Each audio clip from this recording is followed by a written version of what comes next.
दो मंच हैं। ये मंच पहले स्टूडेंट्स का था, बाद में इसे पॉलिटिकल पार्टी से जुड़े लोग इस मंच पर आकर बैठे, जिसके बाद स्टूडेंट्स ने अपना मंच दूसरी जगह शिफ्ट कर लिया, इसी गार्डन में, इसी स्टेडियम के दूसरी तरफ।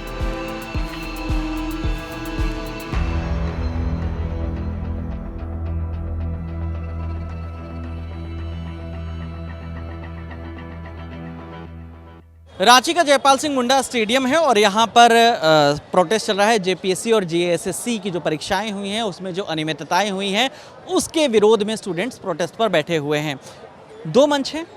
ये मंच पहले स्टूडेंट्स का था, बाद में इसे पॉलिटिकल पार्टी से जुड़े लोग इस मंच पर आकर बैठे, जिसके बाद स्टूडेंट्स ने अपना मंच दूसरी जगह शिफ्ट कर लिया, इसी गार्डन में, इसी स्टेडियम के दूसरी तरफ। इस मंच पर बैठे हैं देवेंद्र नाथ महतो, खुद को छात्र नेता बताते हैं और छात्रों के हित की उन्होंने लड़ाइयाँ भी लड़ी हैं। इन सब से इतर वो जेएलकेएम जो पार्टी है उसके नेता हैं, उससे चुनाव लड़ चुके हैं। जेएलकेएम जो पार्टी है वो टाइगर जयराम महतो जो विधायक भी हैं उनकी पार्टी है और उस पार्टी के ये मेंबर भी हैं, उस पार्टी के नेता भी हैं। तो एक यहाँ पर मंच लगा हुआ है और जो लोग पॉलिटिकल आइडियोलॉजी, इस पार्टी की पॉलिटिकल आइडियोलॉजी से ताल्लुक़ रखते हैं वो स्टूडेंट्स यहाँ पर नज़र आते हैं। लेकिन अब मैं आपको दिखाऊंगा दूसरी तरफ, वो जो दृश्य है वो स्टूडेंट्स बैठ रहे हैं वहाँ पर। उनके पास ऐसा व्यवस्थित टेंट तो नहीं है, उनके पास इस तरह की चाक चौबंद व्यवस्था तो नहीं है, लेकिन वहाँ पर स्टूडेंट्स बैठे हैं और उन्होंने जो तिरपाल होता है वो लगाया है, वो महज बारिश से बचने के लिए तिरपाल लगाया है। तो वो व्यवस्था स्टूडेंट्स ने वहाँ कर ली है।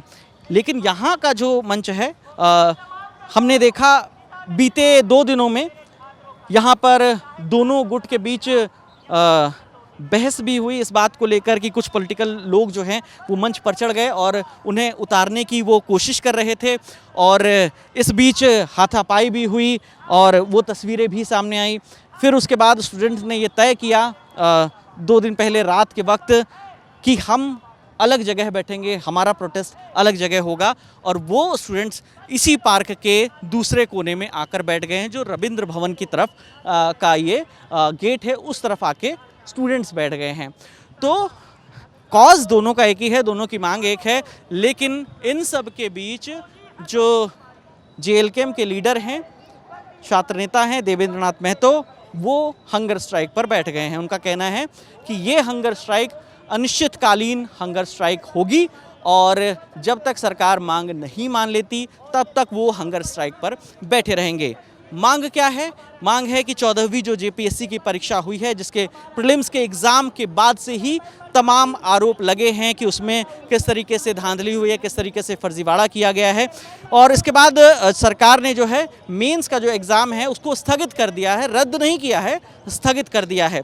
तो स्टूडेंट्स की मांग है जो 14वीं जेपीएससी में जो प्रीलिम्स का एग्ज़ाम हुआ है, जिसे पीटी का एग्ज़ाम भी कहते हैं, तो उस एग्ज़ाम को रद्द किया जाए और नया कैलेंडर लागू किया जाए। इसके अलावा सीआईडी को जो जांच दी गई है वो जांच सीबीआई को हैंडओवर की जाए। इससे कम में स्टूडेंट्स मानने को राज़ी नहीं हैं। तो कुल मिला के सरकार की ओर से यही जो है दलील दी जा रही है कि हमने सीआईडी की जांच कराई है और सीआईडी की जांच की वजह से ढेर सारे यहाँ पर एक्शन हुए हैं। तो ये तथ्य उनकी ओर से दिया जा रहा है सरकार की ओर से। लेकिन स्टूडेंट का कहना है कि जो एजेंसी होती है वो सरकार की एजेंसी है सीआईडी, इसलिए उसकी जांच पर उन्हें भरोसा नहीं है। तो ये स्टूडेंट्स का मंच है और हमने आपको दिखाया वो पॉलिटिकल पार्टी का मंच था। तो ग्राउंड जीरो पर हम लगातार बने हुए हैं, जो भी अपडेट होगी हम आप तक लेकर आते रहेंगे। कैमरे के पीछे मेरे साथी एमराज हैं, मेरा नाम विकास वर्मा है। आप ललन टॉप देखते रहिए। शुक्रिया।